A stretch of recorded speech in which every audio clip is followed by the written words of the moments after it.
There are stories in Hollywood that aren't just about fame or fortune, but about faith, about a glance that sees potential, about a handshake at just the right time, strong enough to change the course of a man's life.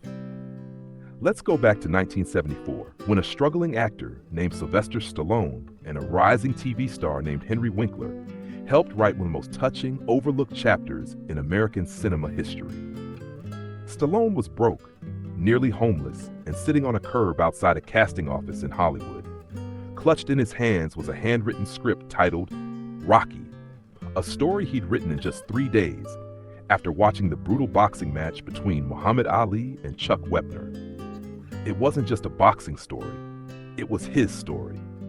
A tale of grit, pain, and the quiet dignity of a man fighting against the odds. But studio after studio turned him down. Not because they didn't like the script, but because they wanted a big-name actor in the lead. Stallone refused. He wouldn't sell the story unless he got to play Rocky himself. Then came a chance encounter. Henry Winkler, at the height of his fame as the Fonz on Happy Days, was walking down the street when he spotted a worn-down but determined young man sitting alone. Stallone's eyes lit up as he spoke about his script, about a character no one believed in, just like him. Winkler didn't brush him off. He listened. Moved by Stallone's passion, Winkler took the script home. He stayed up all night reading it. The next morning, he called his agent, Jackie Lewis. "The writing's raw," he told her, "but the feeling, it's real." Lewis read the script. She saw what Winkler saw. There was something honest and beating beneath those pages. She agreed to represent Stallone, becoming the first agent to take him seriously. She passed the script on to producers Robert Chartoff and Erwin Winkler. Slowly, things began to move. United Artists agreed to finance the film, but only if Stallone stepped aside as the lead. He held firm. They offered money, more than he'd ever seen, but Stallone refused again. He was Rocky. And if he couldn't play the role, he'd rather walk away. After intense negotiations, the studio relented. Stallone would star. The budget? Just $1 million.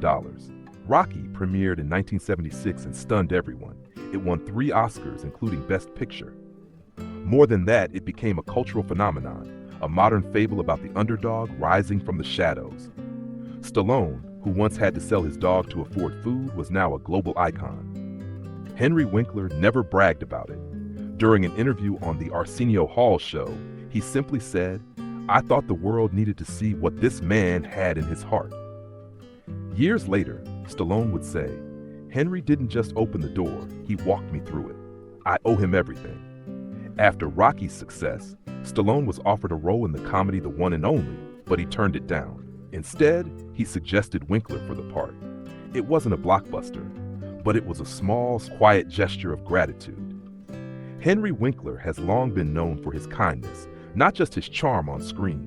Throughout his career, he's quietly supported young artists and underdogs, people others overlooked, listening, encouraging, helping where he could. And with Stallone, he did all 3. He once said, "Listening to someone is the easiest thing to give and the most powerful." Rocky wasn't just a boxing movie. It was a message to every person who's ever felt invisible, every dreamer who's been told no. Stallone gave them a voice. And Winkler, he was the first one who heard it. In a town full of egos and competition, stories like this remind us what Hollywood can be, not just about ambition, but about compassion, about believing in someone before the world does. The friendship between Stallone and Winkler proves that sometimes all it takes is one person who sees your heart to change everything. If you believe in stories like this, stories about second chances, quiet heroes, and the power of kindness, don't forget to like, subscribe, and share this video, because sometimes the smallest gestures create the biggest legacies. Thank you for watching.